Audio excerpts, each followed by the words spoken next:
지난주에 우리가 뭘 배웠는지 기억나십니까?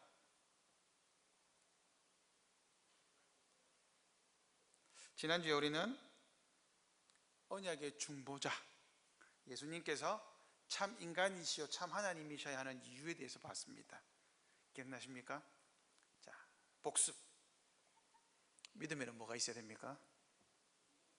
믿음에는 내용이 있어야 됩니다. 믿음의 내용은 삼위 하나님의 구속 사역입니다. 그게 오늘 구원의 서정이라는 이름으로 나올 거예요. 자, 그런데 우리가 구원을 받기 위해서는 누가 필요하다? 중보자가 필요하다. 왜 중보자가 필요합니까? 여러분, 왜 우리는 중보자가 필요하죠?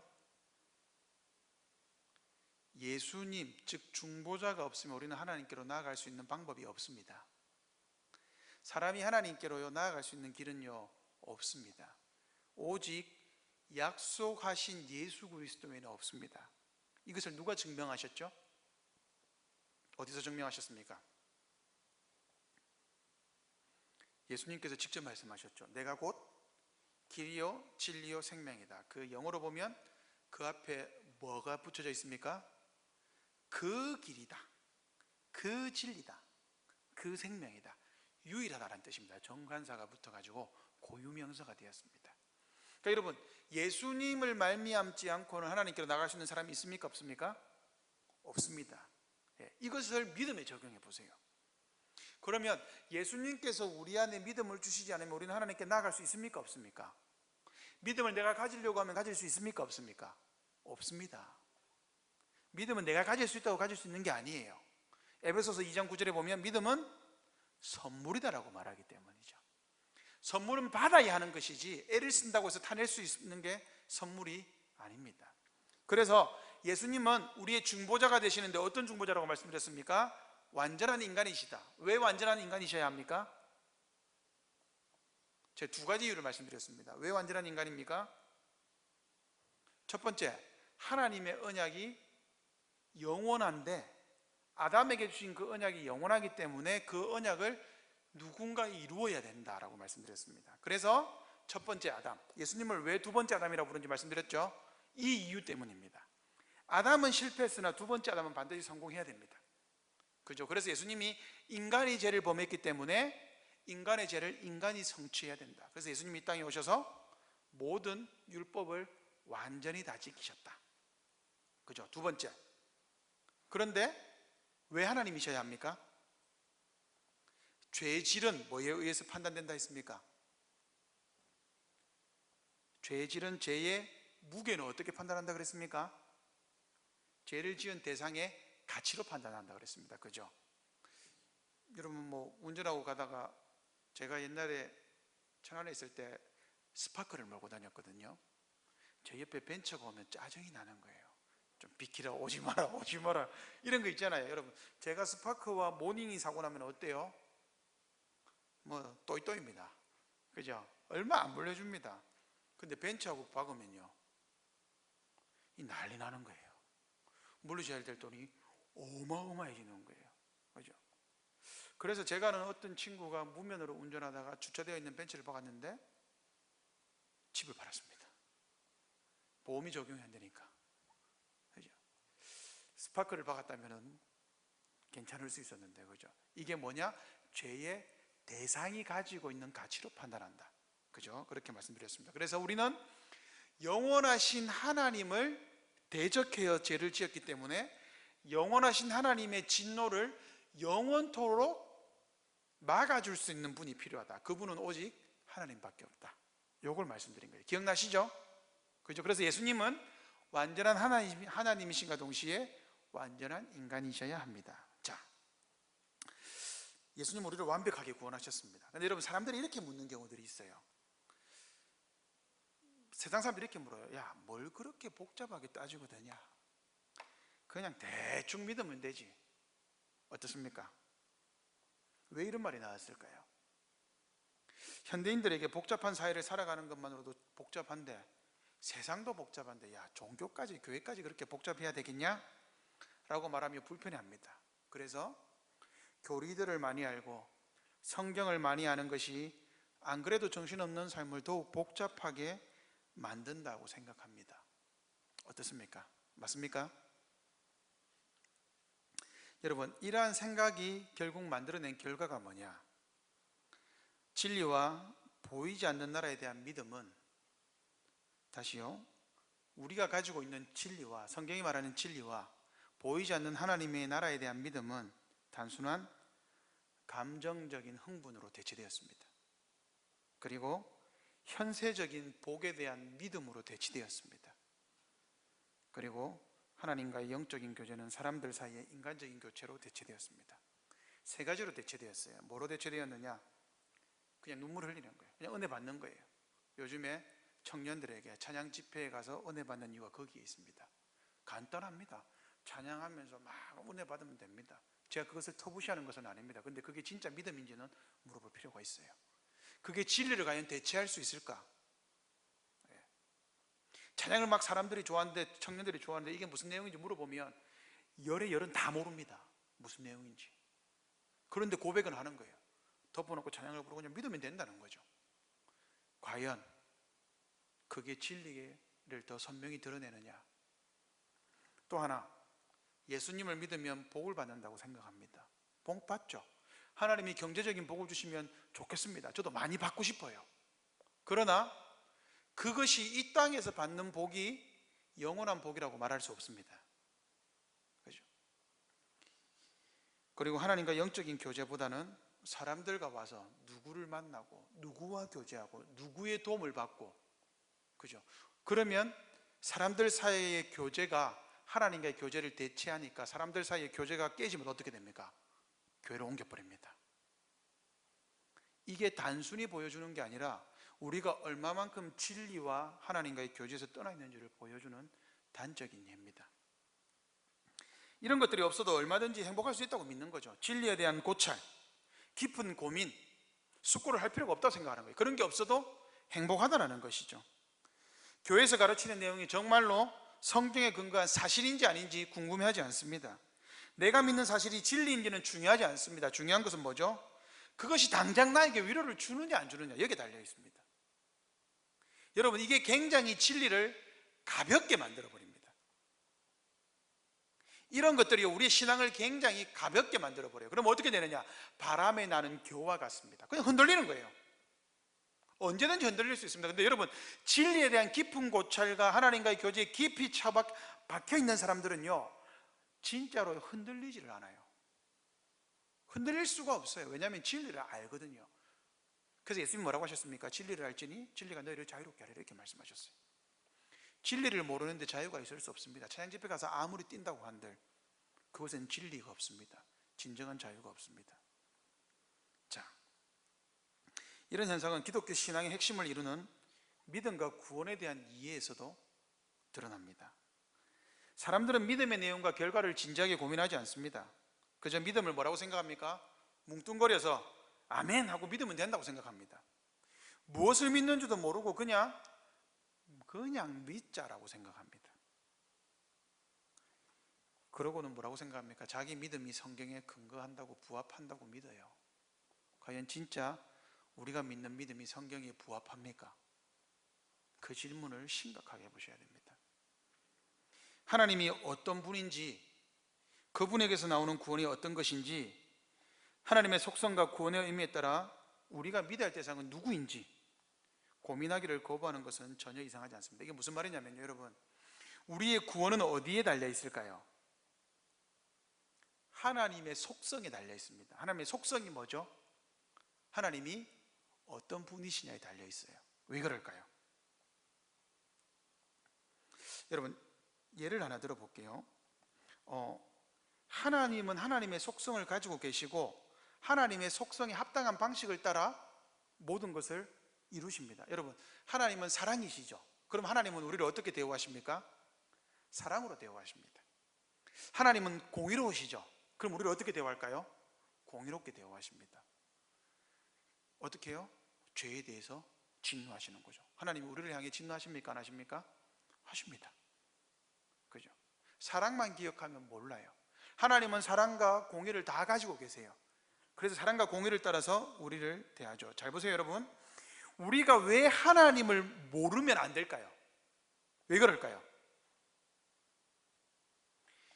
우리가 여러분 하나님을 섬길 수 있습니까? 없습니까? 섬길 수 있죠. 근데 여러분 보세요. 섬기는 방법은 누가 정합니까? 내가 하나님을 섬기는 방법을 우리가 정합니까? 하나님이 정합니까? 누가 정하시죠? 하나님이 정합니다. 여러분, 우리가 정할 수가 없어요. 내가 하나님을 이런 방법으로 섬기겠다, 우리가 정하지 않습니다. 여러분, 정할 수 없죠. 왜냐하면 하나님이 누군지도 모르는데, 예를 들면 이런 거예요. 하나님은 예배라는 방식으로 봤는데 하나님이 우리 주일날 교회 와가지고 목탁 두르고 계세요. 이렇게 예배하면 하나님이 좋아하십니까? 안 좋아하십니까? 왜 안 좋아하실까요? 정성을 들여서 예배하는데. 예배가 섬김입니다. 여러분, 섬김의 방식은요 우리가 정할 수 없습니다. 왜요? 섬김을 받는 대상에 맞게 정해야죠. 그것은 섬김을 받는 분이 정하는 겁니다. 죄인이 구원을 얻기 위해서는 하나님이 자신의 성품에 따라 정하신 그 방식대로 해야 됩니다. 맞죠? 하나님은 싫어하는 방식을 가지고 하나님께 나갈 수 있습니까? 없습니까? 여러분, 그게 바로 레위기 10장입니다. 뭐냐? 나답과 아비후가 하나님이 정하지 않은 불을 갖다 피운 거예요. 뭐 하고요? 술 먹고요. 술 먹고 불을 피웠습니다. 그리고는 하나님이 나답과 아비후를 불에 태워 죽였습니다. 어떻게 해요? 옷은 안 타고 몸만 탔어요. 왜 죽였습니까? 하나님께 예배했는데. 술 먹어서 죽인 게 아닙니다. 하나님이 정하지 않은 방식을 따라 예배했기 때문입니다. 하나님은 만홀히 여김 받지 않습니다. 내가 좋아하는 대로, 내가 원하는 대로 하나님을 예배할 수 있다, 천만의 말씀이죠. 자, 보세요. 여러분, 같은 일을 하더라도 사람마다 그 일을 행하는 능력이 다르죠. 숙련도가 다르고, 그죠? 자, 극단적인 예를 하나 들어볼게요. 여기서 만약에 제가 일을 하나 한다고 쳐보겠습니다. 여기서 뭐 이런 의자를 하나 만든다고 생각해 봅시다. 제가 일을 하는 것과 개가 일을 하는 것과 무슨 차이가 있을까요? 차이가 있을까요? 없을까요? 뭐 그런 어려운 예를 들 필요 없겠습니다. 이정영 집사님이 드릴 가지고 막 하고 일을 막 합니다. 제가 하는 것과 이정영 집사님이 하는 것 차이가 있을까요? 없을까요? 차이가 엄청납니다. 저는 이정영 집사님 하시는 일을 못 하겠어요. 감히 흉내도 못 내겠어요. 근데 여러분, 하나님과 우리의 차이는요, 사람과 개의 차이보다 더 큽니다.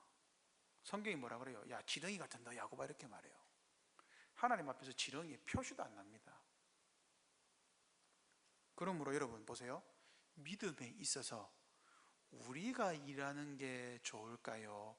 하나님이 일하는 게 좋을까요? 지금 이걸 말씀드리는 거예요. 하나님이 우리에게 주시는 방식은요, 최고로 지혜로운 방식이에요. 최고로 탁월한 방식입니다. 하나님이 우리에게 주신 최고의 방법은 말씀을 설교하고 듣습니다. 성례를 시행하는 거예요. 하이델베르크 유언문답에서 딱 한마디로 적어놨습니다. 하나님보다 지혜 있는 자지 마라, 이렇게 딱 적어놨어요.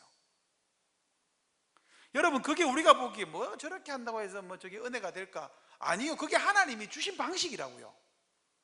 우리의 믿음을 생기게 하고 믿음을 단단하게 하기 위해서 하나님이 주신 방식인데, 나는 그거 싫다라는 거예요. 덮어두고 주여 매번 기도만 하는 거예요. 철야하고, 제가 기도를 터부시하는 게 아닙니다. 하나님이 주신 방식보다는 맨날 앉아가지고 기도하고 철야하고 그러면 믿음이 생깁니까? 자라납니까? 아니라는 거예요. 그게 하나님이 주신 방식이 아니라는 겁니다.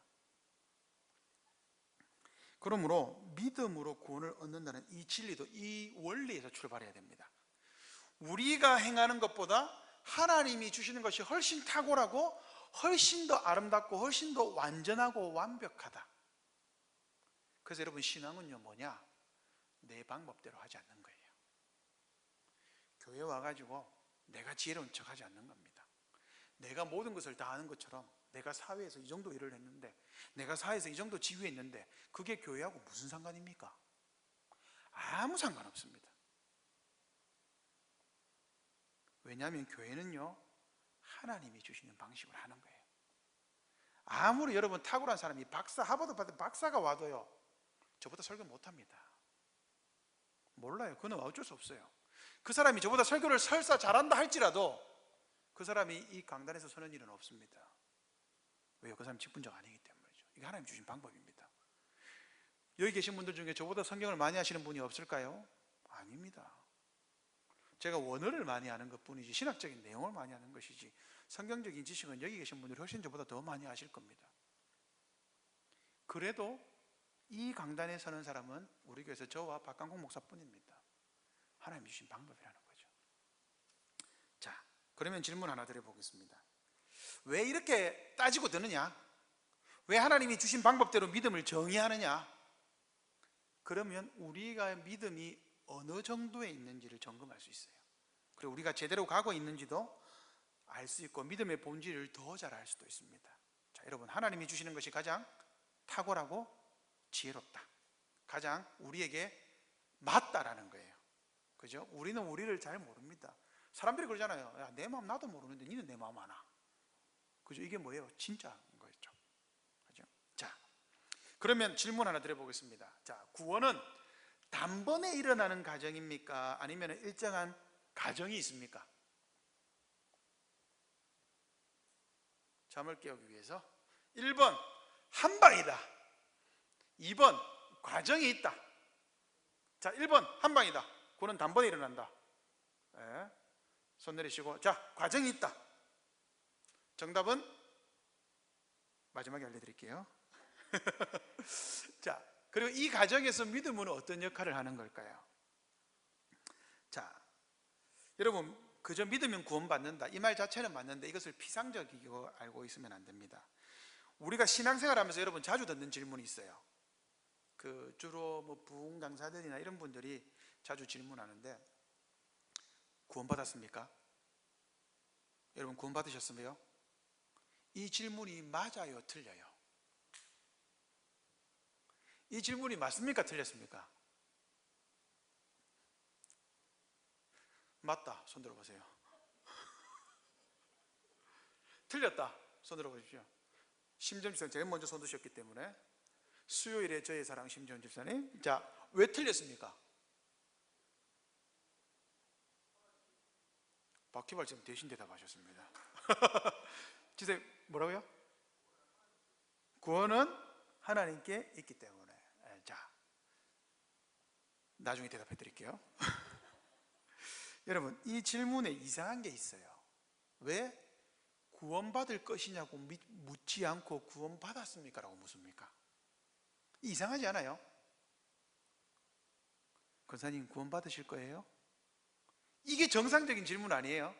이 질문 안에 뭐가 들어있습니까? 구원받았습니까? 라는 질문 안에 들어있는 게 뭐예요? 구원은 죽어서 천국 가는 게 구원이다 아니다? 죽어서 천국 가는 게 구원이다 아니다? 죽어서 천국 가는 게 구원이라면 구원받을 것입니까? 라고 물어야 됩니다. 그런데 구원받았습니까? 라고 묻는 이유는 뭐예요? 지금 구원을 누리고 있냐를 묻는 거예요. 이해되시죠? 네. 제가 이걸 질문 드린 거예요. 그러니까 여러분, 구원받았습니까? 라는 질문 안에는 뭐가 있어요? 박희발 선생님이 하나님이 하셨다, 맞습니다. 그러면 하나님이 하셨다라는 증거와 은혜를 가지고 내가 지금 구원을 누리고 있냐를 묻는 거예요. 구원받았습니까? 라는 말은. 이해되시죠? 그러면 다시 한번 질문 드려볼게요. 여러분, 구원 받으셨습니까? 그러면 이 질문이 이제 심각해지는 거죠. 우리가, 여러분, 예수 믿는 목적이 뭐예요? 천국 가는 게 목적이 아니라는 거 아시겠죠? 지금 여기서 천국을 누리는 게 목적이라는 거예요. 지금 여기서 천국을 누리는 게 뭐냐? 이제 오늘 본문이 이것을 설명합니다. 자, 오늘 읽은 본문은 여러분 아주 유명한 본문입니다. 8장 29절 30절. 이게 뭐냐면요, 우리는 이것을 역사적으로 선배들은 이것을 구원의 서정이라고 불렀습니다. 구원의 서정, 구원의 순서라고 불렀습니다. 구원의 순서. 자, 여기 보시면 29절 한번 보십시오. 하나님이 미리 아신 자들을 또한 그 아들의 형상을 본받게 하기 위하여 미리 정하셨다. 이게 무슨 말이에요? 자, 하나님이 구원받을 자들을 미리 아셨습니까? 모르셨습니까? 미리 아셨습니까? 모르셨습니까? 미리 아셨죠? 그죠? 여러분, 하나님이 몰랐다면 하나님은 구원의 주체가 될 수 없습니다. 그럼 우리는 하나님을 믿을 필요 없어요. 하나님은 구원받을 자들을 미리 아셨죠. 그래서 어떻게 하셨습니까? 또한 아들의 형상을 본받게 하기 위하여 미리 정했다, 이렇게 말하고 있어요. 하나님은, 자, 조주원 권사님이 구원받으실 걸 아셨습니까? 모르셨습니까? 아셨기 때문에 권사님을 정하신 거예요. 구원받을 자로 정하셨습니다. 그죠? 근데 목적이 뭐예요? 천국 가는 게 목적이 아니라는 거예요. 뭐가 목적이에요? 아들의 형상을 본받기 위하여. 여러분, 왜 아들의 형상을 본받는 거죠?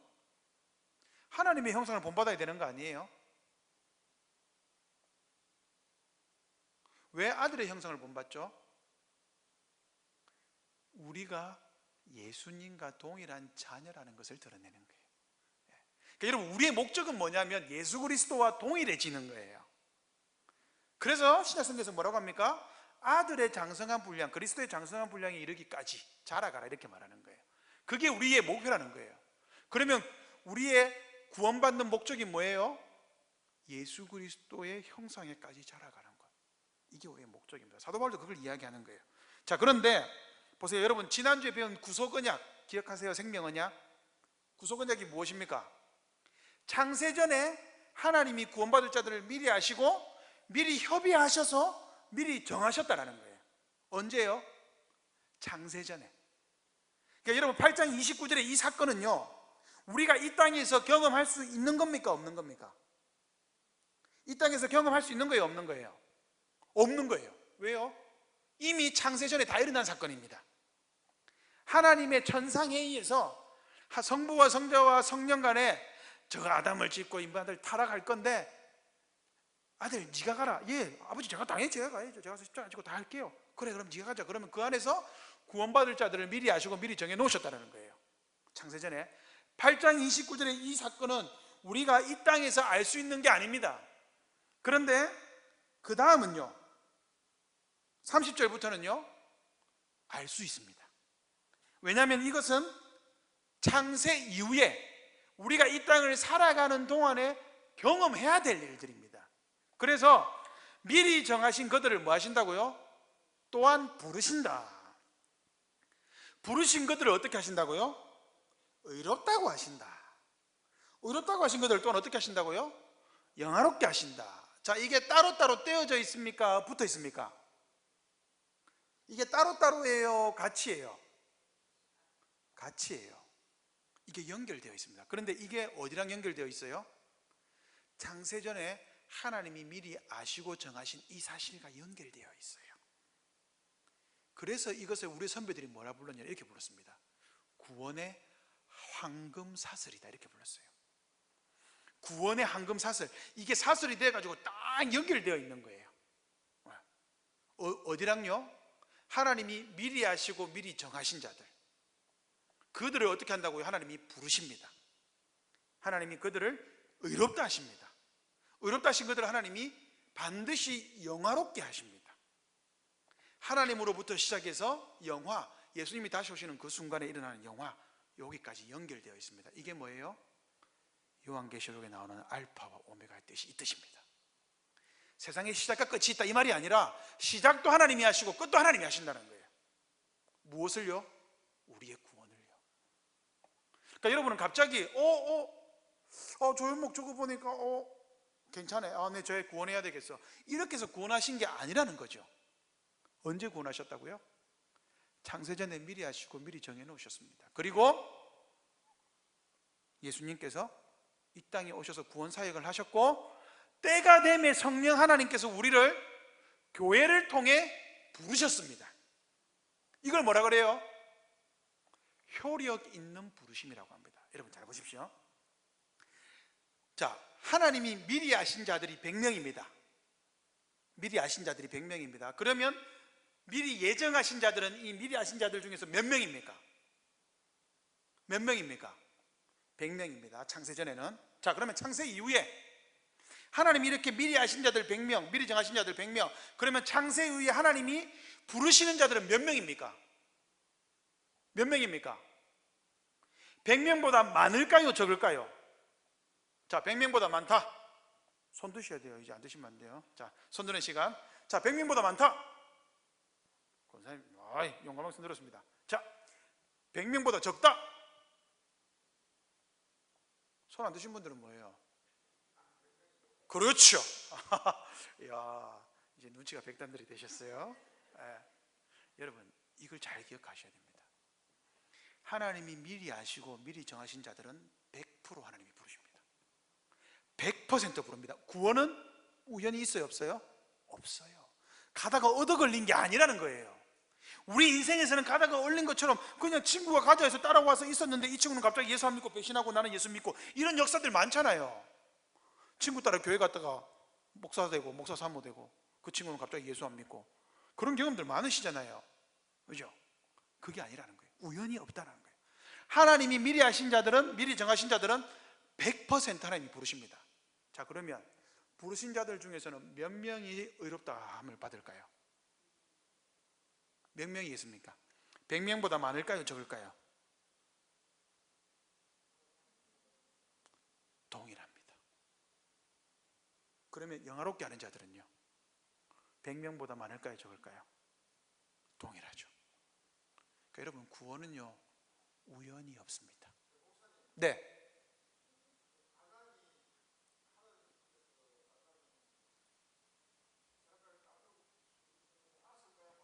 아셨죠? 몰랐다고 하면 말이 되지 않습니다. 그렇죠. 그것을 뭐라 그러죠? 자유의지라고 합니다.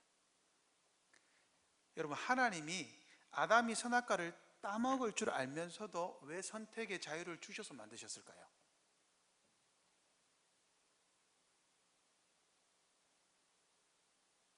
사랑하셨기 때문입니다. 왜 그럴까요? 선택이 없으면 사랑이 성립할 수 없어요. 이해되시죠? 선택할 수 없다면 아담은 기계로 창조된 거예요. 죄를 지을 자유가 없으니까. 그래서 어거스틴은 어떻게 설명했느냐? 사람을, 집사님 칭찬합니다. 좋은 질문 하셨습니다. 어거스틴은 사람을 4단계로 구분합니다. 처음 창조된 상태가 어떤 상태냐? 죄가 없으나 죄를 지을 가능성이 있는 상태. 이게 첫 번째 상태입니다. 아담이 타락한 이후에는 어떻게 됐죠? 죄가 있고 죄만을 선택하게 되었습니다. 그러므로 우리에게 있는 자유의지는 뭐예요? 죄를 자유롭게 짓는 의지를 자유의지라고 합니다. 억지로 죄를 짓지 않고 내가 자유롭게 원해서 짓는 자유의지. 이게 두 번째 상태. 그러면 예수 그리스도께서 이 땅에 오셔서 구속을 완성하시고 난 이후에는 사람이 어떤 상태가 되었죠? 우리가 믿는 자는 죄를 안 지을 수도 있는 상태가 된 거예요. 이제 선을 선택할 수 있는 상태. 그죠? 영화의 단계는 뭐예요? 자유롭게 선만을 선택하는 상태. 그게 구원의 완성이 됩니다. 그걸 지금 여기서 사도 바울이 노래하고 있는 거예요. 사도 바울이 뭘 알았을까요? 하나님이 시작하셨고, 그러면 하나님이 뭐 하신다? 완성하신다. 보세요, 여러분. 여기서 성도의 견인이 나오는 거예요. 견인이 뭐예요? 견인이 뭐죠? 견인차 생각하시면 큰일 납니다. 견인차 아닙니다. 성도의 견인이 뭐예요? 하나님께서 미리 아시고 정하신 자들을 질질 끌고 가는 게 아니에요. 구원은 100% 하나님의 선물이고 하나님이 완성하실 것이기 때문에 이 사실을 알면 이 땅 가운데서 우리에게 주어지는 삶의 자세가 뭐예요? 견디고 인내하는 거예요. 그게 견인입니다. 자, 그럼 여러분 잘 보십시오. 왜 하나님께서 이런 구원의 서정을 주셨을까요?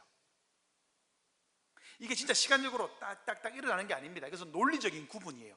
시간적인 순서가 아닙니다. 이거는 구원의 풍성함이에요. 여러분, 구원의 서정 뭐 있는지 혹시 아세요? 첫 번째 뭘까요? 부르심. 두 번째 중생, 거듭남 중생이죠. 세 번째 뭘까요? 칭의, 믿음, 회개, 양자됨, 성화, 견인, 영화, 이렇게 갑니다. 이게 뭘 것 같아요, 여러분?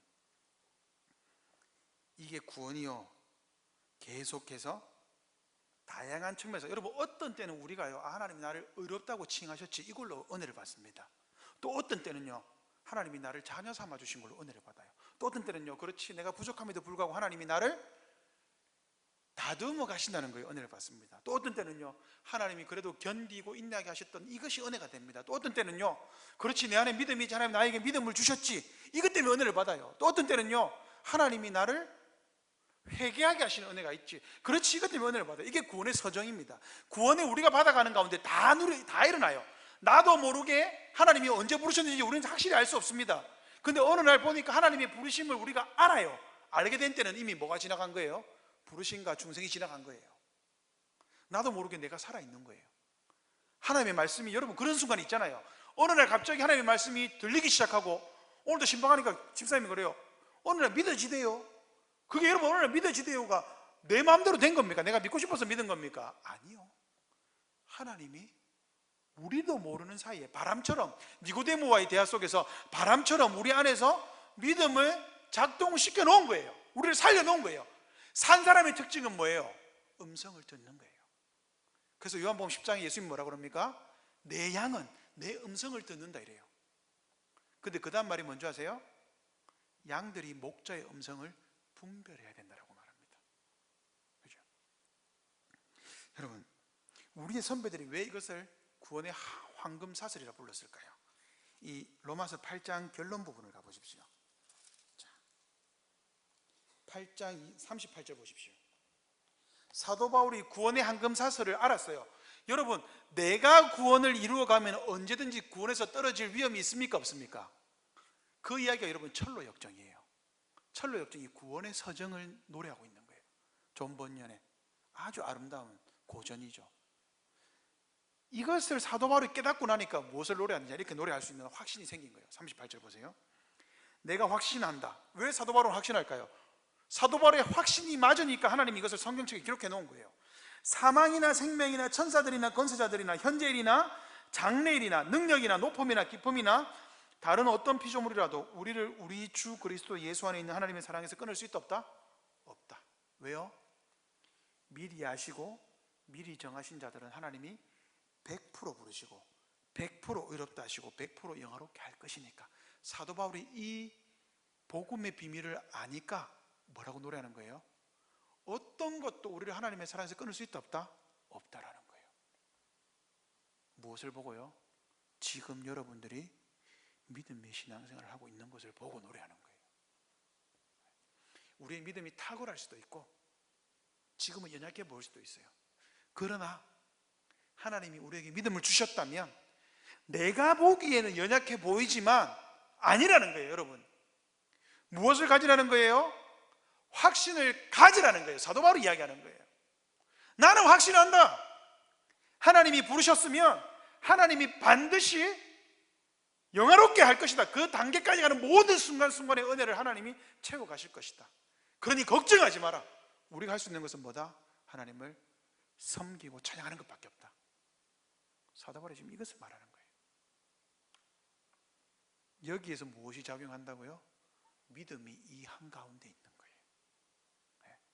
우리가 이 믿음의 단계를 거쳐서 하나님이 우리에게 무엇을 주시느냐?